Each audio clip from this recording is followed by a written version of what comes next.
Named Frank Coffman. I'm at Rock Valley College, Rockford, Illinois. I teach English and journalism, advise the newspaper. And I've, last few years, been interested especially in Howard's poetic work. And I guess that's why I'm here. Alan? Yeah, thanks, Barbara. Most of you don't know me from Adam, right? Okay, but I think you may have met one of my poetic co-conspirators, Larry Thomas, who was here about 2 or 3 years ago. Larry Thomas was the Poet Laureate of Texas for 2008. I'm the Poet Laureate of Texas for 2005.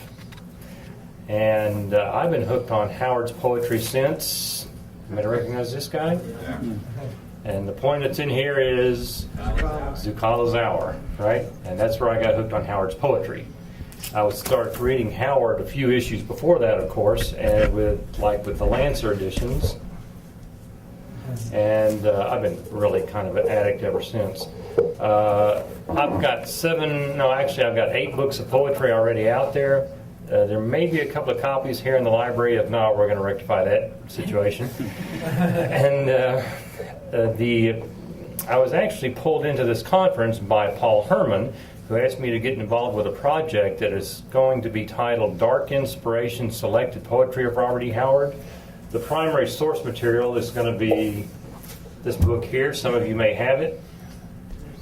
But it's also going to include a pretty extensive foreword on detailed notes on a lot of the poems, a long explanatory essay, and it's mostly going to be aimed at the professors and the academics. And the target press right now is Texas Christian University Press out of Fort Worth. We're going to try to convince the professors, the academics, the people who are in charge of poetry magazines on a nationwide level to recognize Howard and his achievements. I'm going to speak on Howard and history, and the poetry in history. And I think had Robert Howard been more enthused about formal school, when he finally did go to college, he was kind of forced into doing business and things practical. And in some ways, for Howard's temperament, I think that explains why he didn't like college. I think, though, had he gone on and done more work, he would have been certainly, already he was an amateur historian, a person interested in social science and culture. He read widely on that, and a great deal of his poetry has to do with history. So I'm going to talk about the historical connections, a few of them. I picked some representative poems, not to read in entirety, but to show some examples. So we might as well start with prehistory, and then go through some historical periods. And then I'm going to also show that he, being a journalist, we consider that to be the first drafts of history. So I'll come all the way up to his era, where he comments about certain things. But starting with his first story published in Weird Tales was Spear and Fang, and it's a thing he published. It finally got into print when he was 19, but he sold it at age 18, and it's about a Cro-Magnon guy who's a cave painter. He's different from his group because he's the artist, right?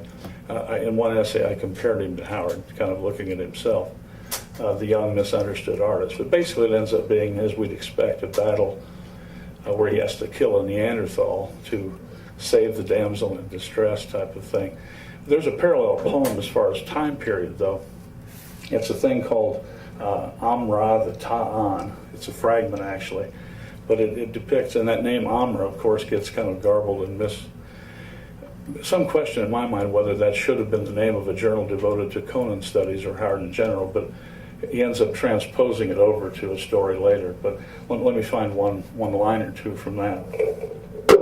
I'm going to have a camera stand. No, I can pick it up and down and stuff, but a stand would have been helpful. Let's see. I'll just read the first couple lines. Out of the land of the morning sun, Amra the Ta'an came. Outlawed by the priests of the Ta'an, his people spoke not his name. Amra the mighty hunter, Amra son of the spear, strong and bold as a lion, lithe and swift as a deer. And it goes on like that for the 3 or 4 stanzas that we have extant. It looks like it would have been a longer poem. And in addition to that, the other one that goes back to prehistory is at least one that I've selected as a sonnet called Stonehenge. And in that one, what happens with Howard quite a bit is that it's not, some of his poems are narrative about history, but some others are just touching on history, or in this case prehistory, with a reference, in this case a descriptive reference, what we call, what would be called from the Greek topographia, writing about a place. And this one is a sonnet about Stonehenge. Great columns loom against the brooding sky, like giants of another world they stand, flinging their shadows far across the land. Across the sunset's path their shadows lie.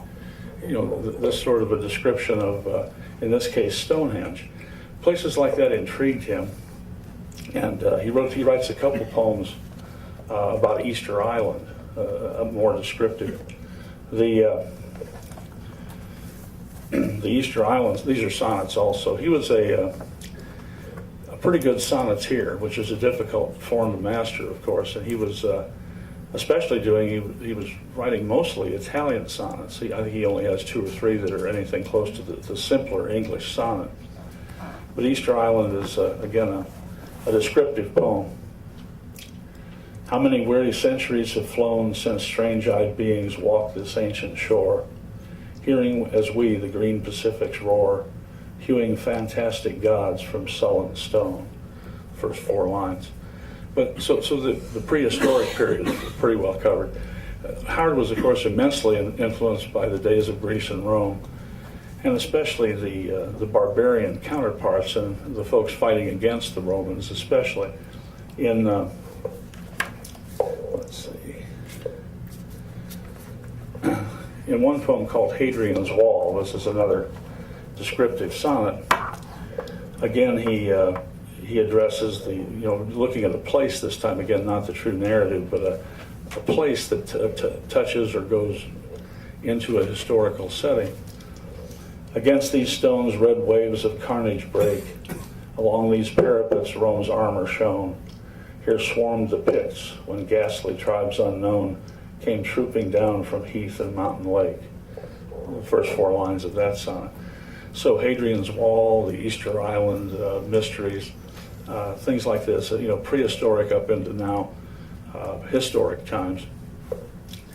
He gets into, a lot of times he will cross themes or blend them, which is, almost always done anyway, but a lot of people make the mistake, not only about his prose, but about his poetry especially, of thinking that he's only got 1 or 2 themes working, that it's only the dark barbarian, or it's only this dark, gloomy stuff.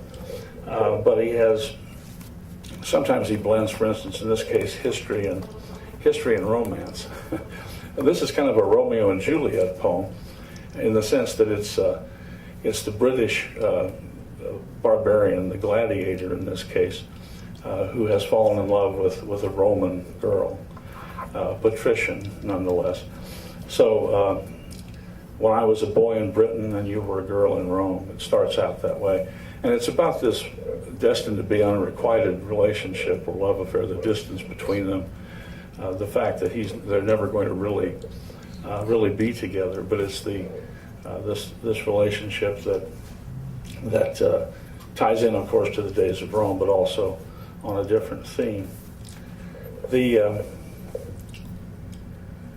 Another poem on a similar note, because it has to do with the gladiator, is a poem that blends this barbarian theme with the Roman. And this is called The Cells of the Colosseum. Again, I won't read more than a bit or 2 here. Across the walls a shadow falls, the dreary night drags on and on. The horses stamp within their stalls, I'll ride no more to meet the dawn. The fellow is a Gothic barbarian who's waiting his turn to go out and fight and probably die. The last stanza, along the halls a trumpet calls, the red arena glimmers nigh. Thor, let me mock these fools of Rome and show them how a Goth can die. So it's a blending, in this case, of an historical connection with his barbarian ascendant sort of theme.